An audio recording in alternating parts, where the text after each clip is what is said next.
Nicolas Bedeau, plus de 2 mois après avoir fait ses adieux à son cher père dans le cimetière de Lumio, en Corse, là où il repose désormais en paix, son chagrin est toujours aussi intense. Nicolas Bedeau ne s'est jamais autant trouvé sur le fil du rasoir.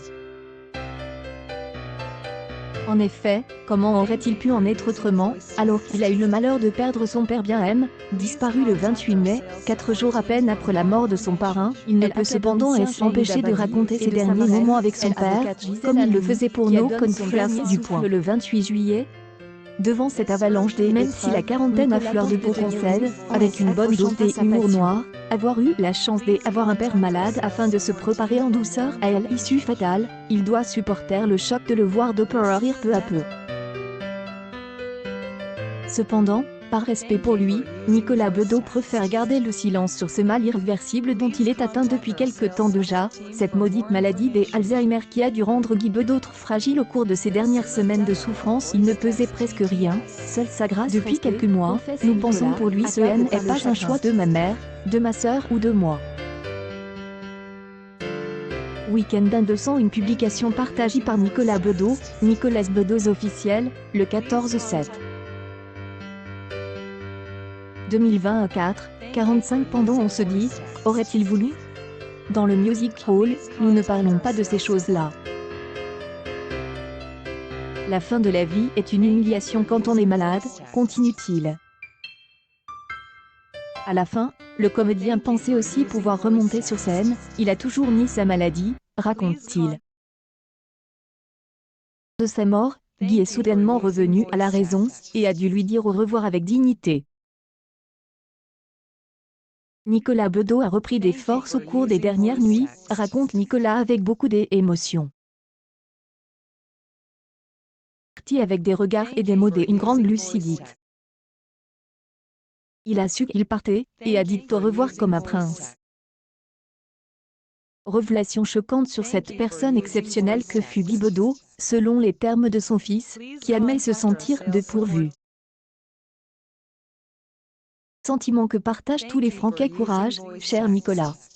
Nicolas Bedeau revient sur un épisode tragique de sa jeunesse, où il a été sujet à des troubles obsessionnels compulsifs, et a souffert d'une longue dépression.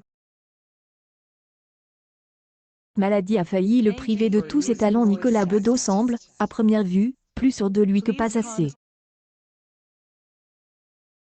Pourtant, dans une interview accordée au magazine Psychologie, l'acteur est revenu sur sa surprenante mue, des enfants gâtent et choye, marquis de timidité, avec la grande bouche qui figure sur le plateau de On et Pacouche.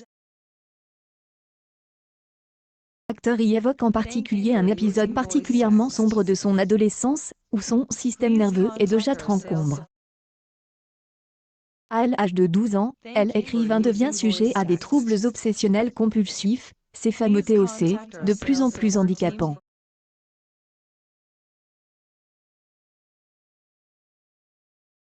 Nicolas met des gants en classe, se lave 5 fois par jour, désinfecte son bureau, ne peut pas supporter le contact avec les autres, l'usage excessif de psychotropes et les doutes auxquels le jeune homme est confronté le plongent dans l'enfer de la dépression. Le futur dramaturge ne sait plus ni penser ni parler. Qui rêvait de devenir écrivain, soudain je me suis concentré sur l'idée obsédante et irrationnelle que mon cerveau est aigri, raconte l'homme qui est improvise comme je suis devenu fou dans cette impasse, l'acteur n'imagine pas être capable de se sortir de cette situation délicate, laquelle aura duré 4 ans. J'y étais devenu fou, raconte Nicolas Bedeau. Nicolas Bedeau, quand je suis arrivé à la télévision pour réaliser ma première chronique, on ne voyait que arrogant, très mais pour ma famille et moi, c'était un miracle. Quelques années plus tôt, je n'arrivais toujours pas à m'exprimer lors des dîners, raconte-t-il, fier d'avoir étranglé ces 2 mots. L'écrivain a enfin réussi à surmonter cette épreuve, il la doit au temps, à l'amour d'une femme et aux médicaments. Nicolas Bedeau admet volontiers qu'il n'aurait pas réussi. Agace quand je vois certains amis couler en refusant d'être soignés. Le pire poison, ce n'est pas l'antidépresseur, mais la dépression, dit-il. Semble que pour lui, cela fonctionne. Accueil News People Nicolas Bedeau, les révélations chapitre 0 c'est sur la mort de son père.